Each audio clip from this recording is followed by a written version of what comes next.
15-15 लाख किसके अकाउंट में आए? किसी के अकाउंट में आए 15-15 लाख। 2 करोड़ सालाना रोजगार बनने थे, 10 साल में तो 20 करोड़ बन गए होते, नौकरियों की लाइन लग गई होती। लेकिन आपके चैनल पर मैं देख रही हूँ और डंका पीट के कहती हूँ, आज तक पर मैंने, ये आपकी असलियत है। आपकी असलियत ये कि 70 के पेट्रोल को 100 पार कराया, 400 के सिलेंडर को 1100 पार कराया। आपकी असलियत ये है कि आपने आटा, दही, चीनी सब पर जीएसटी लगाया। ईडी, सीबीआई, इनकम टैक्स विपक्ष के लिए है। जो इनको ज्वाइन कर लेगा वो पाक साफ हो जाएगा। सवाल इस बात का है कि ये देश देख रहा है। वॉशिंग मशीन जो लगातार घन घन घन घन घन घन घन घन घन घन घन चल रही है, वो देश देख रहा है। सत्ता का मलाई चाटना बहुत लोगों को अच्छा लगता है।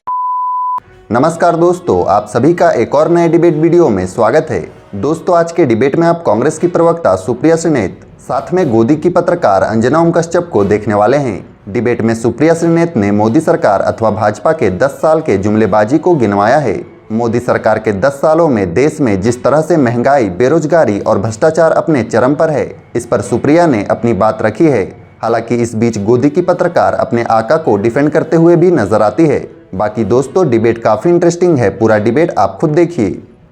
चलो भाई। सुप्रिया जी, 2 सवाल आपसे पूछे गए। एक तो उसने पूछा कि भ्रष्टाचार के मामले कितने गंभीर हैं, और ये पूछ रहे हैं कि रोहन गुप्ता, गौरव वल्लभ सारे आप ही के साथ ही क्यों भाग रहे हैं? आपके सामने कुछ खुलासे और कुछ सवाल मेरे भी मन में रहते हैं। भाई, मैं भी इस देश की नागरिक हूँ।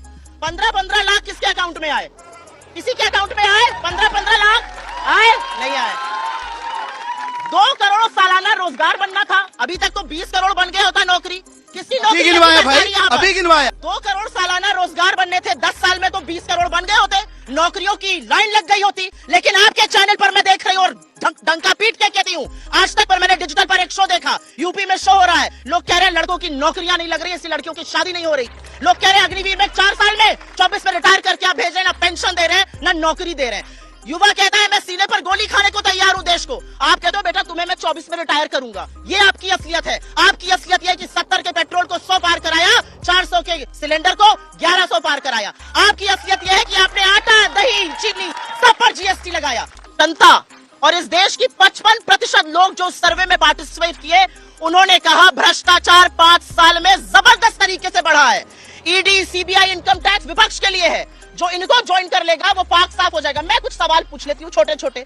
शारदा स्कैम की बुकलेट निकाली थी हेमंत बिस्व शर्मा के खिलाफ, ज्वाइन कर लिया, धुल गए। अरे बेटे, तुझे थकान नहीं लग रही क्या? कहते थे अशोक चव्हाण ने बहुत बड़ा घोटाला किया है आदर्श का, आपके यहाँ आए साफ सुथरे हो गए।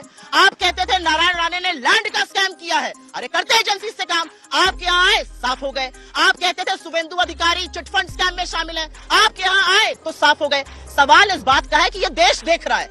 वॉशिंग मशीन जो लगातार घन घन घन घन घन घन घन घन घन घन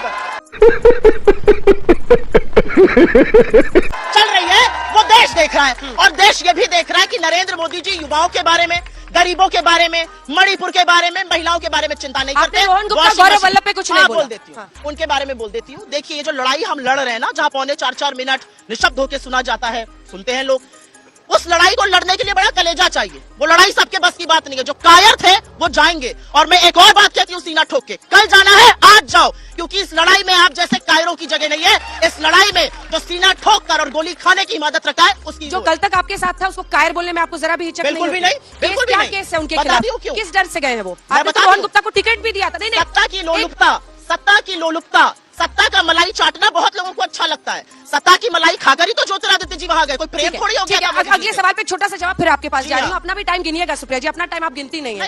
सवाल तो ये कि कौन कन्विंस करता है जनता को, इस पर है बात। आप कौन जनता को कन्विंस कर पाता है, अपनी तरफ ला पाता है, किसके बोलने से वोट में इजाफा होता है। शहजाद पूनावाला, उनकी पार्टी को आप घेर रही है नौकरियों पर। सवाल है कि आपका टेम्पलेट क्या है? जनता कैसे भरोसा करेगी कांग्रेस आएगी तो नौकरियों की बौछार हो जाएगी? हिमाचल प्रदेश का सवाल है, जहां पर 1 लाख नौकरियों की बात हुई थी, सरकारी नौकरियों की, और फिर मुख्यमंत्री उससे पीछे हट गए। ये हमारा मैनिफेस्टो है। और हमारी सरकार सिर्फ हिमाचल में ही नहीं है, हमारी सरकार कर्नाटक में है, हमारी सरकार तेलंगाना में है। हमने गृह ज्योति, गृह लक्ष्मी से लेके गिग वर्कर्स के लिए जो वहाँ पे काम किया है, वो एक टेम्पलेट बनी है। ये मैनिफेस्टो उठाइएगा और देखिएगा कि किन 5 स्तंभों पे हम बात करते हैं। हम आप जैसी लड़कियों के लिए, आप जैसे युवाओं के लिए 30 लाख सरकारी नौकरी, 1-2 सवाल नहीं, 1-2 सवाल पक्की होने की, 50% नौकरियों में महिला के लिए आरक्षण। ऐसे लड़ते हैं मुझसे। अब मैं बोलना चाहता हूँ, इन्होंने पहले कहा कि आपके यहाँ आते साफ हो जाते, आपके यहाँ आते साफ हो जाते। मैडम ये बताइए कि आपके यहाँ पर सारे गंदे कपड़े जमा करके रखे कहाँ है भाई?